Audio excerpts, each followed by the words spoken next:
So welcome back, and we are on page 137 and we're looking at question 17. So here's a classic proportion question, and remember a really kind of useful method is to write down the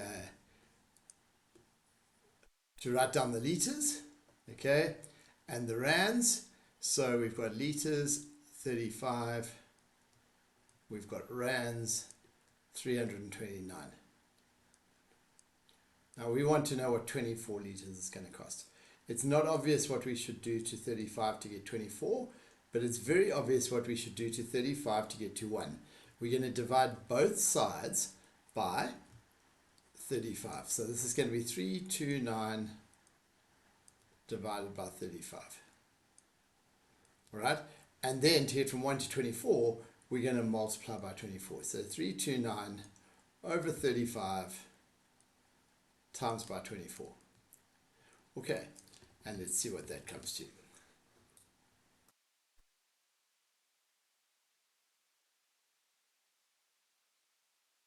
Okay, so there it is. It is in fact 225 Rand and 60 cents.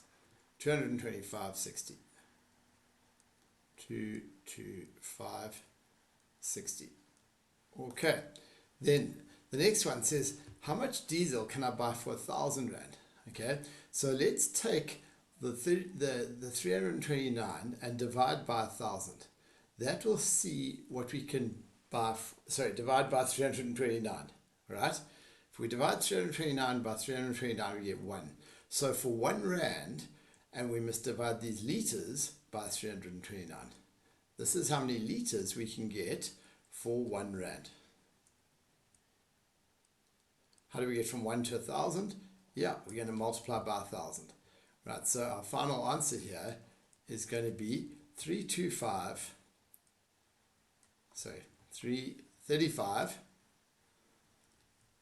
divided by 329 times by 1,000. And let's see what that comes to.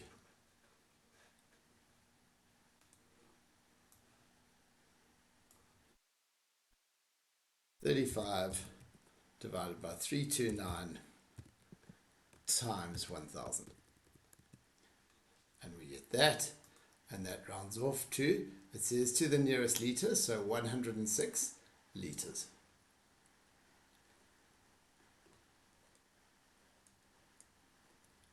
Okay, right, next one.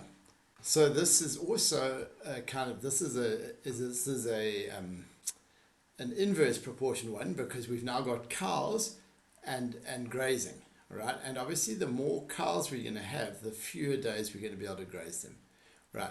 So remember, we've got cows and we've got days. Okay, and we know that 100 cows can be fed for 10 days. Right, now if we want to get to 1, we would divide by 100 here. So we would multiply by 100 here, right? Because this is an inverse proportion one. So in other words, if we just had 1 cow, it could be fed for 1,000 days. Now we want to get to 150 cows, right? And to get to 150, we need to multiply by 150. So we're going to take our 1,000 and we're going to divide it by 150. Okay, and let's see what that comes to. 1,000 divided by 150.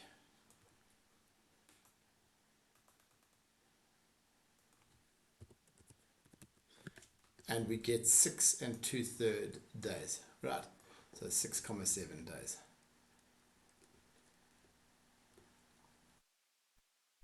Then it says, what if we only wanted to keep the cows there for 8 days? Well, to get from, so we've got, let's just write this again. We've got cows and we've got days. We've got 100 cows for 10 days. Okay, so if we wanted to get 1 day, we're going to divide by 10. So this is 100 cows, not 1,000 cows. All right.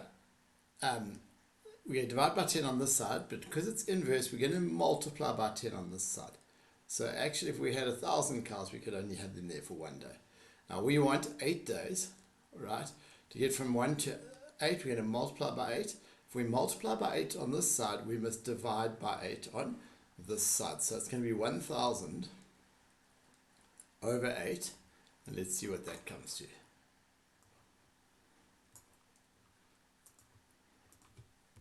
1000 over 8 comes to 125. Right. So we can put 125 cows there for 8 days. All right. Let's look at this. This is exactly the same idea, although this is a more than more one. All right. So we've got a mark and we've got a total. And 37 out of 53. And the question is, what would this be as a mark out of 200? So in other words, I want to get 200 here. I don't know what I should do to 53 to get it to 200, but I do know that if I divide both sides by 53, I'm going to get it to a mark out of 1. And now to get it to a mark out of 200, I'm going to multiply by 200 on that side. So I'm going to take my 37 divided by 53, 37 divided by 53, and I'm going to multiply by 200. Let's see what that comes to. 37 over 53 times by 200. Okay, and we get that, which comes to 139.6. Let's round it up to 140. I'm going to write little squiggly lines like that, which means approximately 140. All right, what mark would I need to get out of 120, right, to achieve an equivalent result? Right, so now we want the total not to be 200, but we want the total to be 120. So this time we're just going to take out 37 out of 53, and we're going to multiply it by 120. Right, and let's see what that comes to.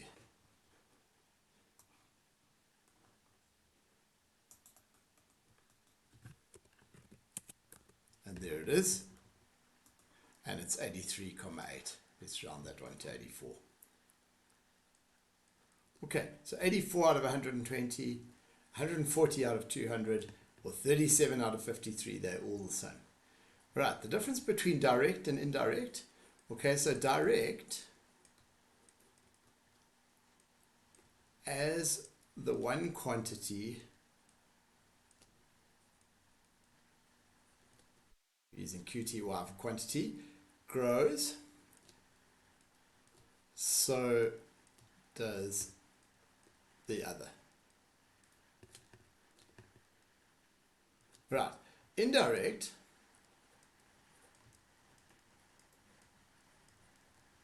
okay, as one quantity grows,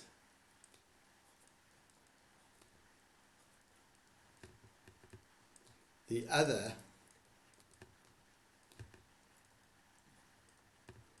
reduces. All right, it reduces or gets smaller.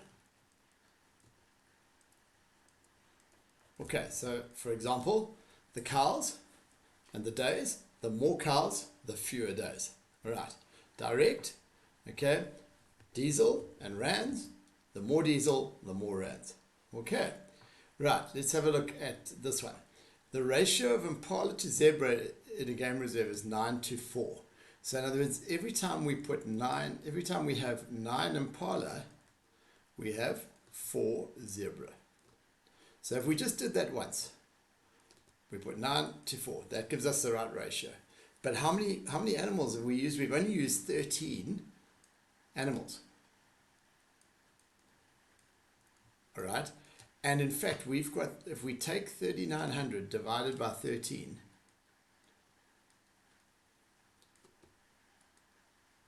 we actually get 300.